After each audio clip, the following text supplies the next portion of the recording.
I focused not on the origin of social media in 2004 when most of the platforms come out, but in 2009 when Facebook adds the like button, Twitter adds the retweet button, and things become just much more viralized. Before 2009, you could put up any crazy conspiracy you wanted, but it wasn't going to reach millions of people within 24 hours. There was no way to do that. And after 2009, with the retweet button especially, now things can go global within a day or two. So I would agree with you that in many ways we've been here before, but I think that there's something new. And the other thing you brought up was just the status of our democracy and whether it was designed for this information environment. Now, a theme in my reply to you is kind of that to remind people, I'm sure you knew this, but that, this stuff isn't brand new. And these things have taken some of these are the culmination of long building forces. And the point about democracy is a good one. When I was, that's a good example.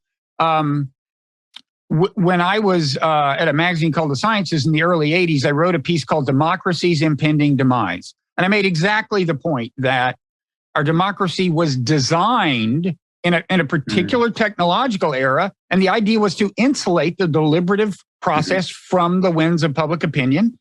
That was no longer happening. I quoted my Madison in that. I recycled the piece as a cover story in Time, like 10 or 15 years later, called Hyperdemocracy. And originally I was talking about things like computerized mass mail, right? Which really helped crystallize interest groups and kind of, right. Overnight polls and things. So I wouldn't, you put a lot of emphasis on social media per se. Yes. And I would just say that I think the challenges are about as big as you characterize them as being, but I think, the forces that have gotten us here have been building for a long time. Right. Okay. So I'd like to reply to that. And I'd like to agree in most ways, except for one really big way. So I did have a paragraph in the Atlantic essay where I say, of course, our polarization goes back before social media. There are all kinds of other factors, and I should have listed even more. So in some ways, we've been here before. And of course, we were very polarized in the 1850s and 60s. And of course, 1968, around that period, there was a lot of violence, a lot more political violence than there is today. So in many ways, we've been here before. And in many ways, the roots of where we are go back well before. I focused not on the origin of social media in 2004 when most of the platforms come out, but in 2009 when Facebook adds the like button, Twitter adds the retweet button, and things become just much more viralized. Before 2009, you could put up any crazy conspiracy you wanted, but it wasn't going to reach millions of people within 24 hours. There was no way to do that. And after 2009, with the retweet button especially, now things can go global within a day or two. So I would agree with you that in many ways we've been here before, but I think that there's something new. And this is where I urge people, don't just be a cognitive psychologist. Almost all of this discussion is about cognitive psychology. It's about information and information technologies. We're drowning in information. Maybe is it good information? Is it bad information? Everyone's focusing on the information. And I'm not that interested in the information. I'm a social psychologist. I'm interested in social interaction, social relationships. And even though, of course, our polarization, a lot of it is due to cable TV. Having three television networks was an historical anomaly, which was the age of mass media. We all had the same news, and that wasn't the case in the 18th and 19th century, and it will never again be the case for the rest of humanity, or at least the next 100 years. So if you focus just on information, you'd say, well, that was a temporary period, and now, of course, there are more information sources, but that's just like it was in the 18th and 19th centuries. No, what I want to say is none of these older technologies made us afraid of the person sitting next to us. What changed in 2014, 2015 is that for the first time, professors became afraid of their own students. I shouldn't say first time. Of course, that's happened before in the Chinese Cultural Revolution. There are times when professors feared their students. A little of that in the late 60s in America, I would say. Yes, you're right. Okay. I mean, you're right about that. I once met a guy who was a dean at Columbia, and a student walked in and shot him. He lived, apparently, because I was talking to him. But there was some of that. There was some of that. You are right. There was what you can say it was just student radicalism of course, and that was in France, it was in China, it was in America. So no, you're right. There are previous periods, but now what changed in 2014, 2015 is most of our students are still perfectly reasonable, curious. Surveys show that they believe in free speech. They want to learn. The average student hasn't changed. What's changed is the dynamics, where it used to be, if I was lecturing to a room of 300 students, say at UVA when I was teaching intro psych, I could be provocative. And I had to pass the reasonable person standard. That is, I could do things that would make students uncomfortable, and then I'd resolve the discomfort. Mm-hmm. I could walk them through a whole thing that I planned out very carefully, and it was emotionally involving. And as long as what I was doing was reasonable, if 3 out of 300 students were offended or they didn't like what I was doing, that was considered okay. Like, you can't please every single person. There are misunderstandings. But what happened after 2014, 2015 is, if a single student is upset, they now have mechanisms to report you, to demand that you be punished or denounced or renounced. And that began to happen to professors. And we started having to teach to the most sensitive student. This is when Greg Lukianoff came to me and said, John, weird stuff is happening. Some students are demanding protections from speech. So at first we thought this was just in universities. And without Twitter and other social media platforms, this wouldn't have happened. Students could, of course, they could always go talk to the dean directly, but they're not going to do that. If they can press a button, do something privately, that's what they would do.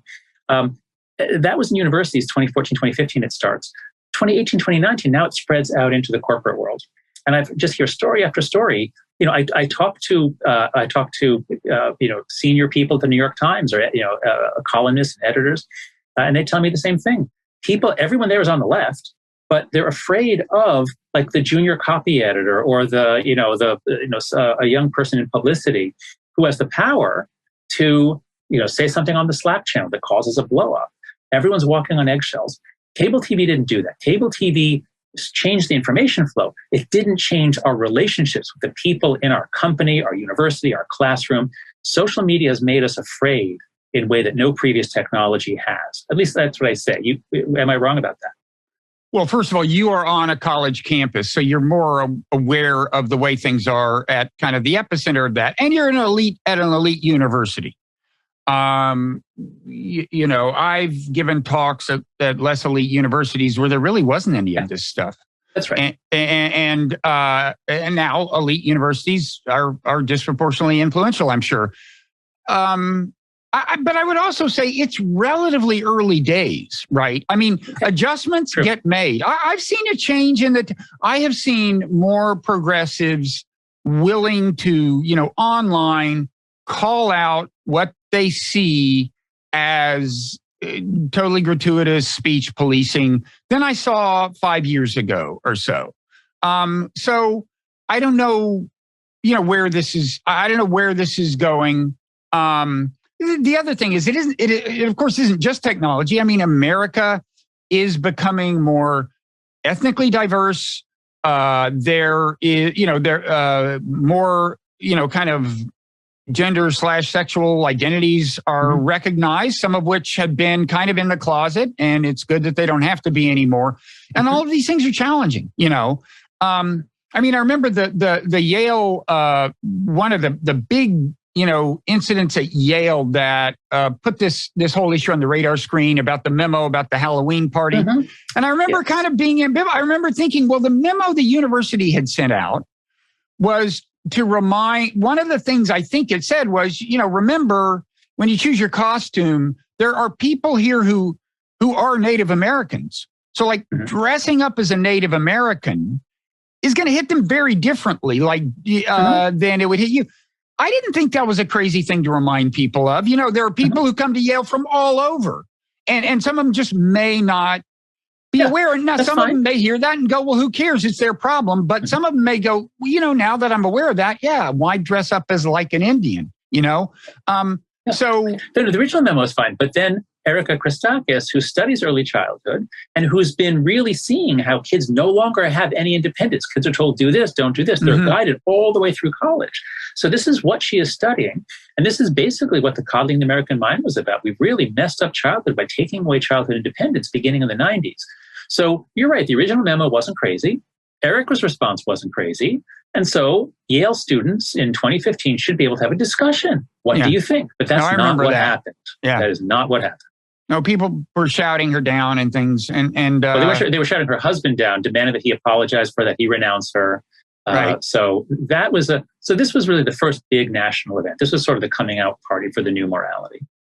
So I don't know. I don't feel that as closely as you do. I'm certainly, I mean, look, identity politics is very much in the air, obviously, or what is called by some identity politics and not by others. Mm-hmm.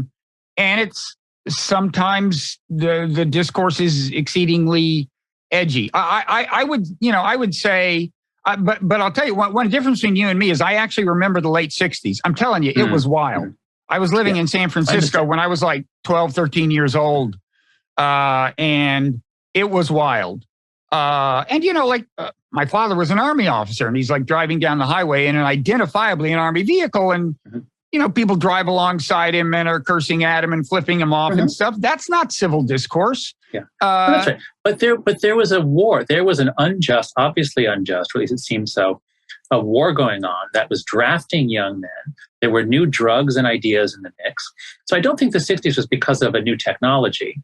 I think it was because of because of an extraordinary time. That's kind of my point, though. This isn't all about technology, and the political roots of things can kind of come and go, but and we can make the adaptations and so on. But go ahead. Sorry. Okay, but let's think about this.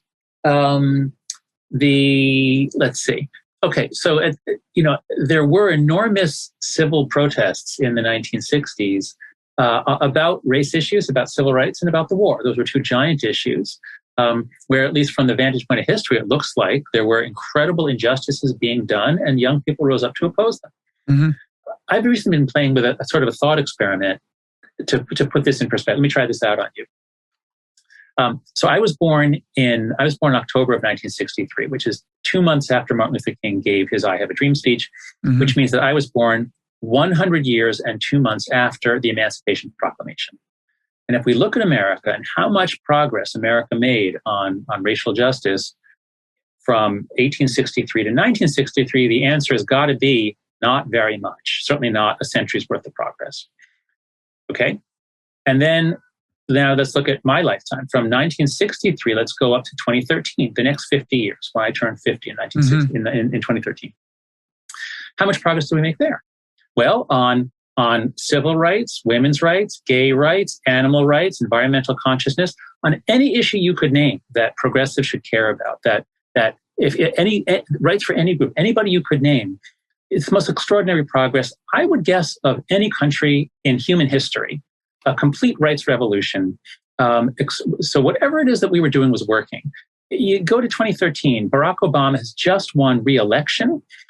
In November 2012, a lot of gay marriage bills passed. They had failed in 2008, but a lot of them passed in 2018. And of course, a couple of years later, the Supreme Court's going to say it's the law of the land. So, so I often hear people say, like, "Oh, the students today, of course they're angry. There's so much injustice."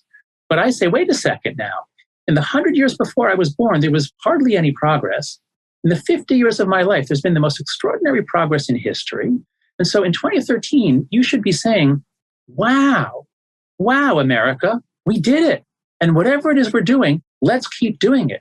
What you should not do is say, oh my God, there's been no progress. What we're doing is terrible. Everything is white supremacy. Yale is white supremacy. We need to tear everything down and start again.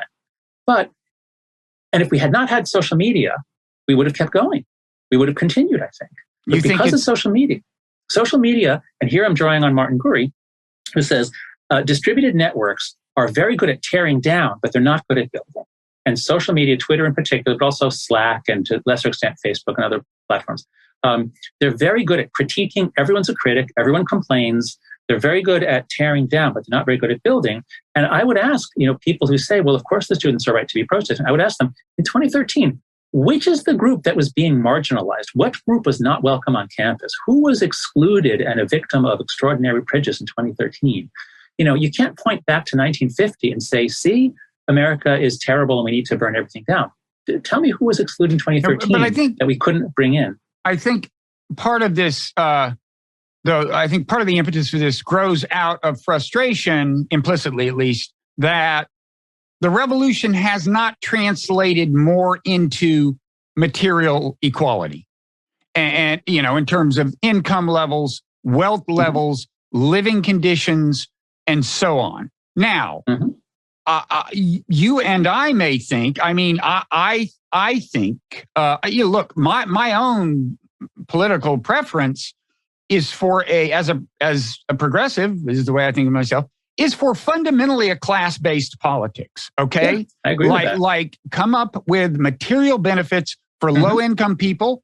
If we have a problem in that some ethnicities are more concentrated at lower incomes, which we do, those policies will disproportionately help those people, and so on. That happens to be my bias. That's 20th century empirically minded progressivism. That's my bias. It's also far left. It's also, there's an interesting irony that in some parts of the far left, you have a certain, like Glenn Greenwald is kind of, is kind of pushing back against identity politics. He would probably call himself a socialist.